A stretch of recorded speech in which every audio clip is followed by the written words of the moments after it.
Hey guys, I'm James, and today we're going to be making a succulent centerpiece. We're going to make this project out of birch wood, and it's going to add that extra decor feel to any room in the house. So let's get started. We start off by cutting each piece to 15 inches long. The width of this product will be 5.5 inches wide. Because this project calls for 3 plants, we want to make sure we adjust the plants to what we would like to see at the end product. We take the miter saw to cut down each piece to the exact length by placing the guard down.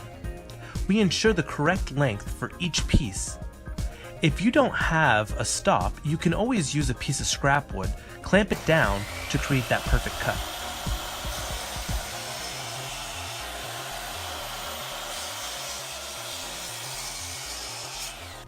Now that we have 4 pieces, we can lay them out and find the right grain pattern. Once we find this, we can label them to ensure the end product will look the same after gluing the wood together.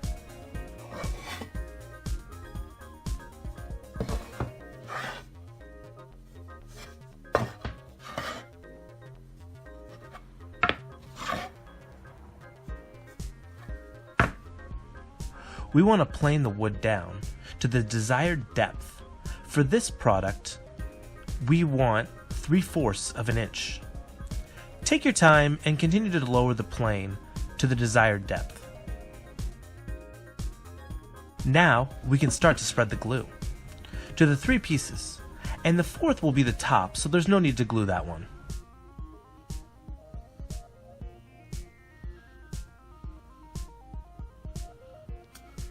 We take a roller to spread the glue evenly. This is very important because we don't want any voids between each piece of wood.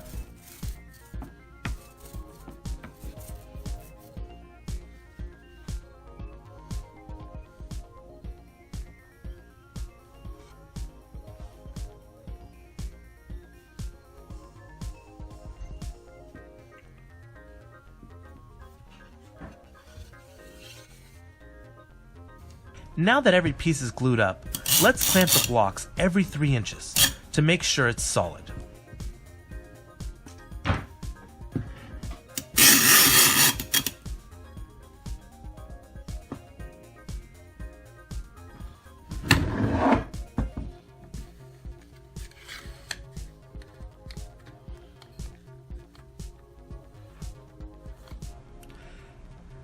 Take a hand plane and plane down the block of wood to a 45-degree angle.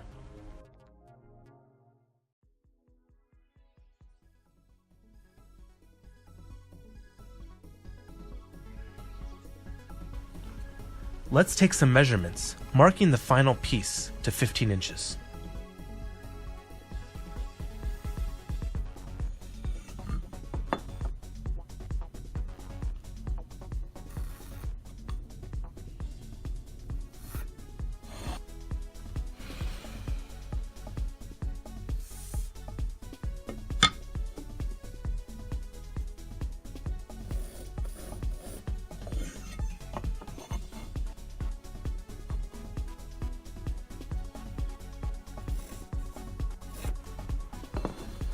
We will now use a 45-degree angle to create a guide for the hand plane.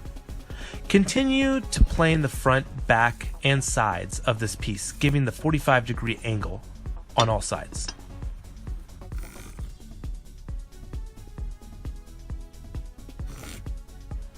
I used a Japanese saw to cut the block of wood to the desired length. You can use whatever you like.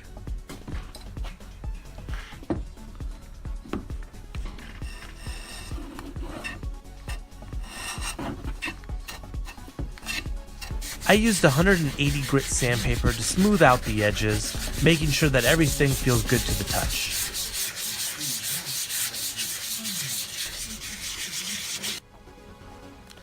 I am using a 2-inch drill to create holes in the wood. Once you have drilled out the holes, you can take a chisel to break apart the wood. It is best to split the grain and then clean up with a chisel. We drilled out the holes one more time, giving the depth for the plants to fit snugly into the holes.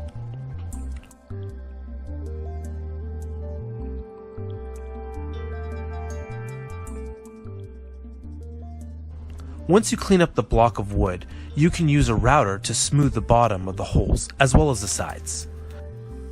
Now let's move on to taping the top with painter's tape.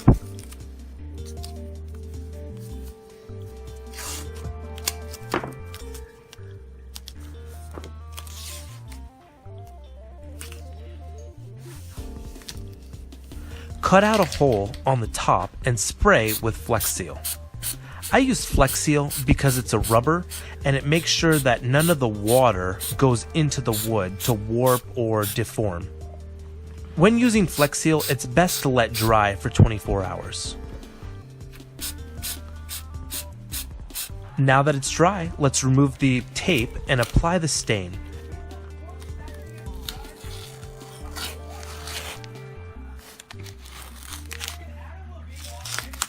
I used a wipe-on clear poly.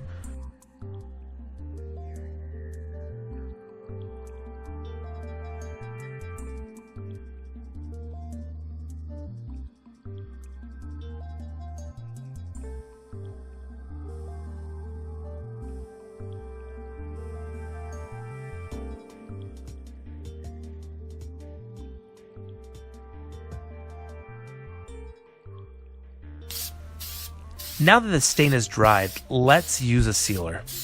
I used a Zinseer. It's a bullseye shellac. It dries in minutes, it's clear, and it's all natural. It's non-toxic and hypoallergenic.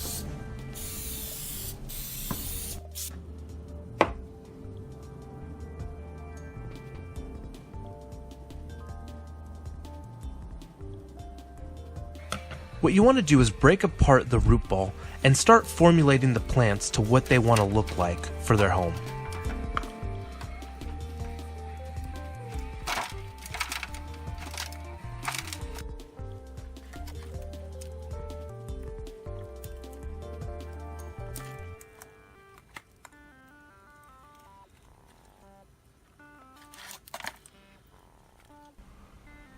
So now I'm filling the holes by placing dirt first. I pack it down and then I add the plant. Now you also want to fill the excess area with more dirt as well as packing it down.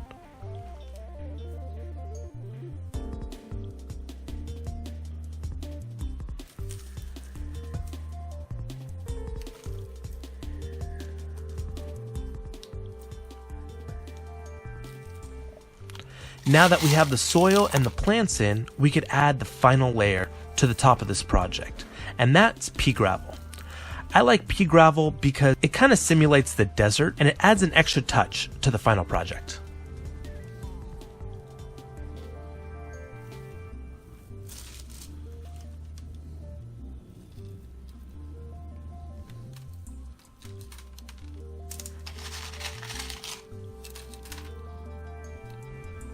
Well, there you have it. I am very, very pleased with this project. It looks very, very nice. I loved using the wipe-on poly and the sealer. It just had that natural grain effect and really, really looked nice. Alright everybody, so if you liked it as much as I did, please subscribe, ring that bell so you can get more content just like this. And I had a great time. I hope you did too. And I'll see you next time. Alright, bye-bye.